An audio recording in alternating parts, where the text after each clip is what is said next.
You've probably heard GHK-Copper talked about for skin repair and hair growth, but those benefits are honestly just the tip of the iceberg.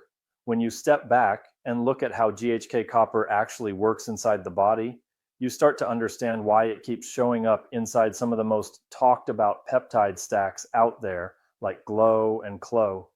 Today, we're going to slow this down and cut through the hype.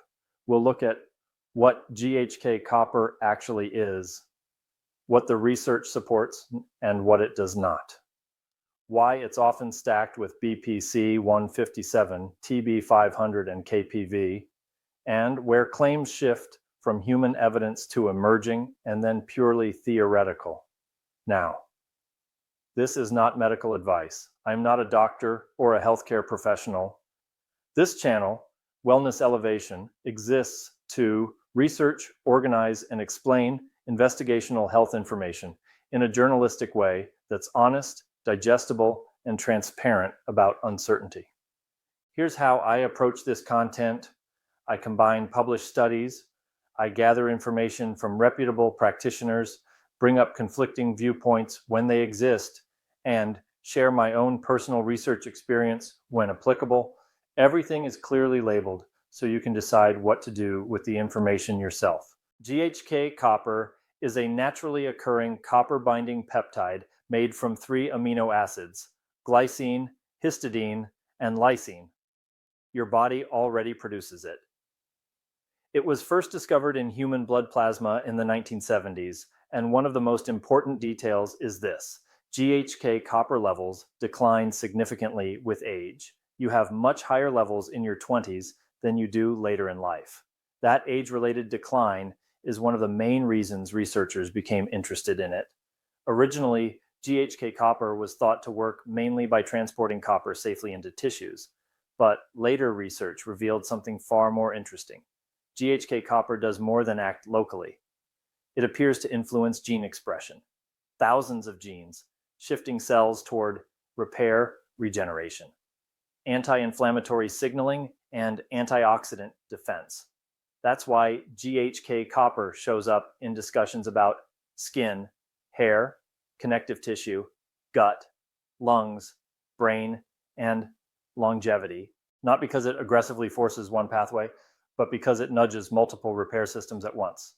Now, this is where things get exciting, and also where things get speculative, because once you move past skin, hair, and basic tissue repair, GHK-Copper starts showing up in discussions about systems that go far beyond cosmetics or recovery.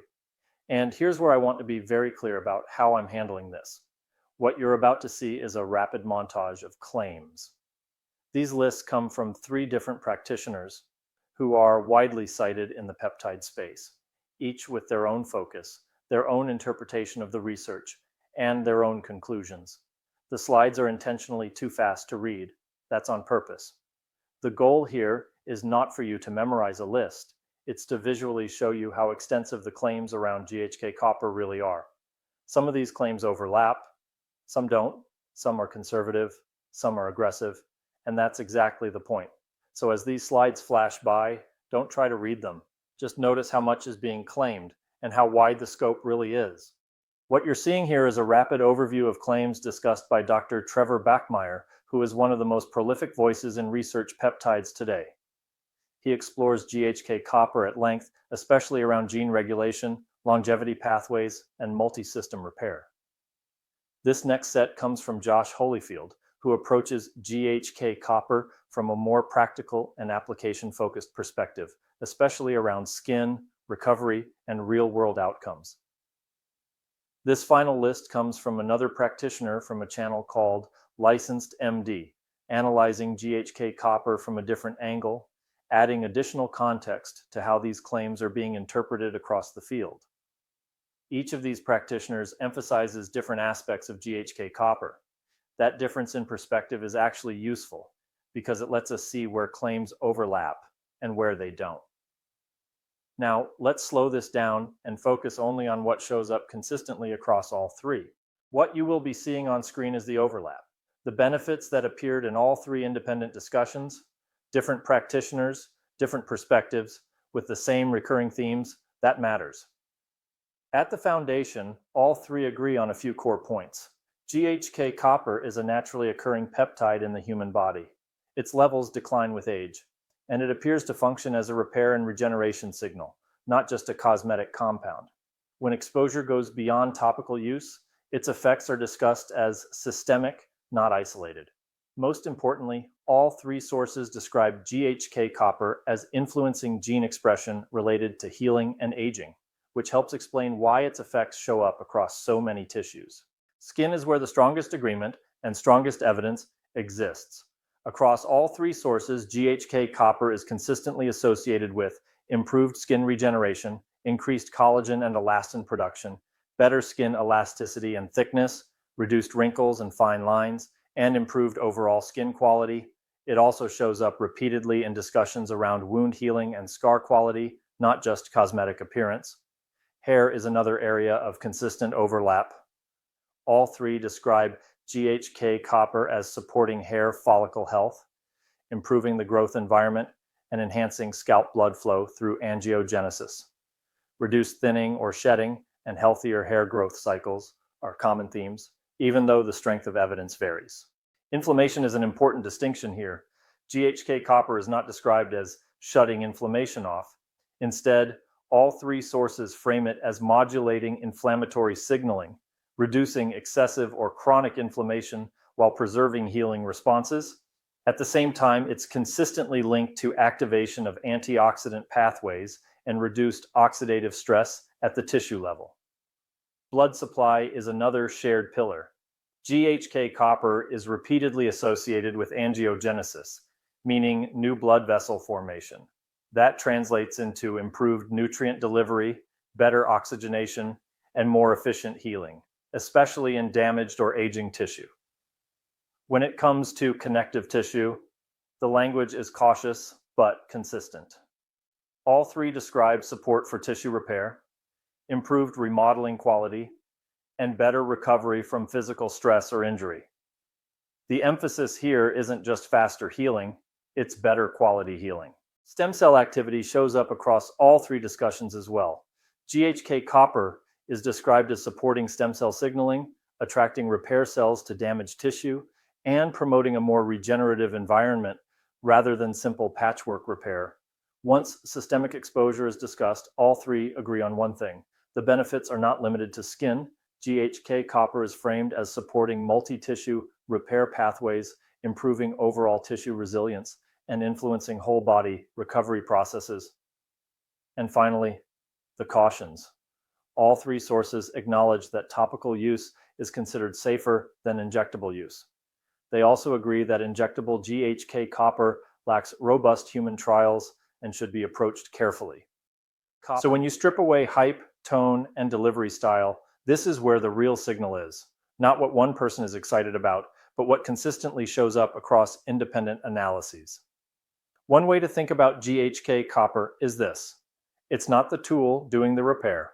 It's the signal that tells the tools to show up. It doesn't replace collagen. It doesn't become new skin. It doesn't directly rebuild tissue. Instead, it sends a message that says, this area needs attention, send resources, turn repair systems back on. This single analogy explains gene expression, stem cells, angiogenesis, and systemic effects all at once. Another way to think about it is the difference between patching damage and remodeling a structure. A lot of compounds focus on closing the wound fast.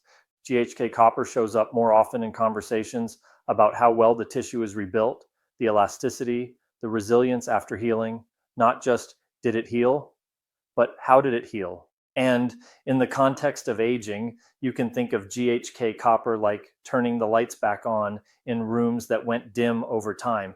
Those repair pathways didn't disappear, they just stopped being prioritized.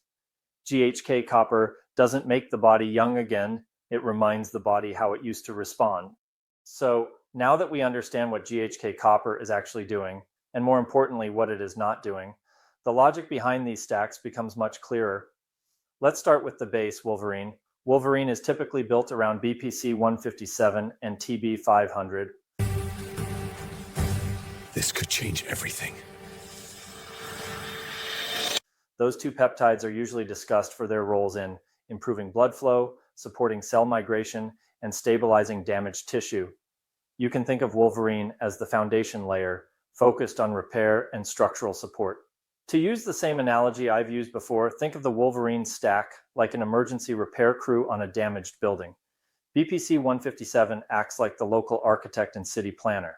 It signals where damage exists, increases blood flow, and helps make sure nutrients and oxygen can actually reach the site. TB 500 functions more like the foreman and logistics manager. It helps mobilize cells, organize the scaffolding, and move repair crews into the damaged area efficiently. Together, they don't remodel the building, they stabilize it, stop further damage, and get the basic repair work underway. That's why Wolverine is best thought of as the foundation layer, focused on repair and structural support. Now, when you add GHK-Copper to that base, you get what people call GLOW. GLOW isn't about healing faster, it's about healing better. Using that same construction analogy, if Wolverine is the emergency repair crew stabilizing the structure, GHK-Copper is the material scientist and quality inspector. It doesn't just patch the damage, it influences how the new tissue is built, stronger collagen, better organization, higher quality structural materials. So while Wolverine focuses on getting the repair done, GLOW is about upgrading the result, making sure what gets rebuilt is more resilient, more organized, and better aligned long term. Then there's KLOW. KLOW builds on GLOW by adding KPV, which is typically discussed for its role in calming excessive inflammation, particularly in the gut and the skin. Staying with the same analogy, if Wolverine brings in the repair crew and GLOW upgrades the materials and rebuild quality, KPV functions like the site safety manager and noise control team, because repair doesn't work well in chaos. Too much inflammation is like alarms blaring, machinery overheating, and workers tripping over debris. KLOW is framed as repair, remodeling, and inflammation control, all working together in the same environment. So the conceptual progression looks like this. Wolverine stabilizes the structure. GLOW improves how it's rebuilt. KLOW quiets the environment so the work actually holds. None of this makes these stacks necessary, and none of it makes them proven. But when you understand the role each component is intended to play, the logic behind why people combine them becomes much easier to evaluate, rather than just copying a name. At this point, there's an unavoidable debate we need to address, and that is whether peptides like BPC, TB, GHK-Copper, and KPV should ever be mixed together in the same vial. One camp argues that mixing multiple peptides, especially when one of them contains copper, introduces real stability concerns. Different peptides can prefer different pH ranges, and copper by nature is a reactive element. The concern is that when these compounds sit together in solution, you could see partial degradation, oxidation, or reduced bioactivity over time. From this perspective, even if degradation isn't catastrophic, it could still be meaningful enough to matter, especially over longer storage periods. The opposing camp argues that while these concerns are theoretically valid, the real-world impact is negligible. They point out that many compounded blends appear to work just fine in practice, that any degradation is minimal, and that modern formulation techniques may reduce these risks. From this point of view, concerns about pH incompatibility are seen as overstated, at least at the doses and timeframes most people are using. Then there's the practical side of the discussion. One of the biggest advantages of a premix stack is convenience. One vial, one reconstitution, one daily injection. For many people, that's the difference between sticking with a protocol and abandoning it halfway through. The downside is control. When everything is locked into one vial, you lose the ability to adjust individual components. If you have an acute issue and want to temporarily increase BPC or pull back on GHK-Copper, you simply can't do that without changing everything. GHK-Copper adds another layer to this conversation. Some people report a noticeable stinging or burning sensation at the injection site. There's a belief, not universally agreed upon, that blending GHK-Copper with other peptides may help dilute that effect and make injections more tolerable. However, experiences vary widely. Some people report significant swelling, localized firmness, or prolonged irritation, whether GHK-Copper is injected alone or as part of a blend. In a small number of cases, the reaction lasts far longer than expected. At that point, several explanations are on the table. It could be local tissue irritation, osmolarity issues, pH sensitivity, or in some cases, a true allergic or hypersensitivity reaction. And it's important to say this clearly. A severe or persistent reaction is not normal and should not be ignored. So where does that leave us? There is no universal agreement. Mixing peptides into a single vial comes with clear convenience benefits, but reduced dosing flexibility.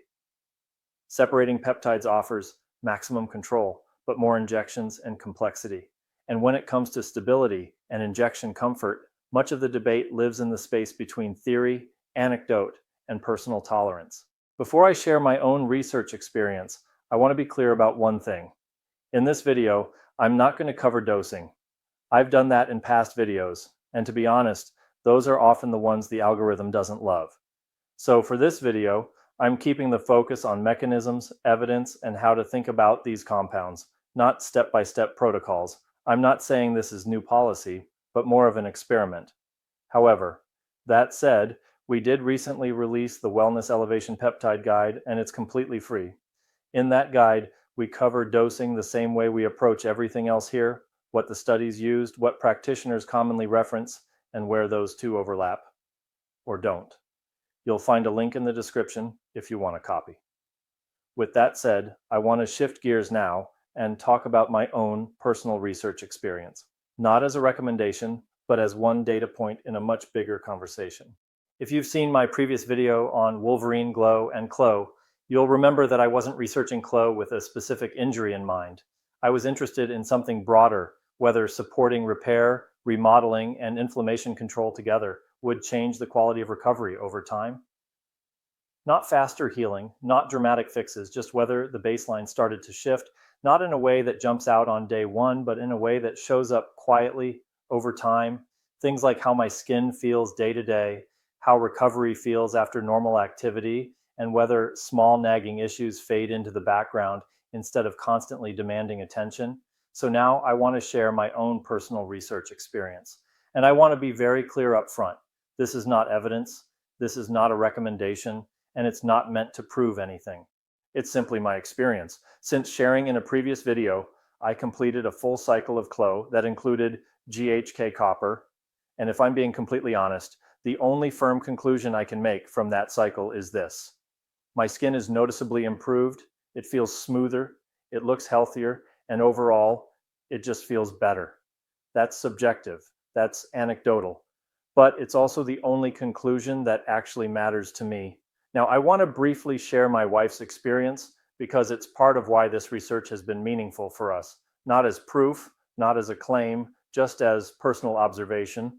For roughly the last 10 years, she's dealt with intermittent stomach pain. Sometimes it seemed food-related, sometimes it didn't. There was never a clear trigger and never a clear explanation. About 4 weeks into the KLOW cycle, that stomach pain stopped. And that's it. No diagnosis, no claim of cause or cure, just an observation. What matters to us is that the baseline shifted.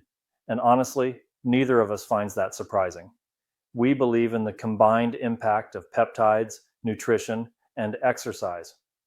When you support the body's repair and regulation systems, positive changes can happen. That doesn't make this evidence, it makes it experience. And experience is exactly why we research in the first place.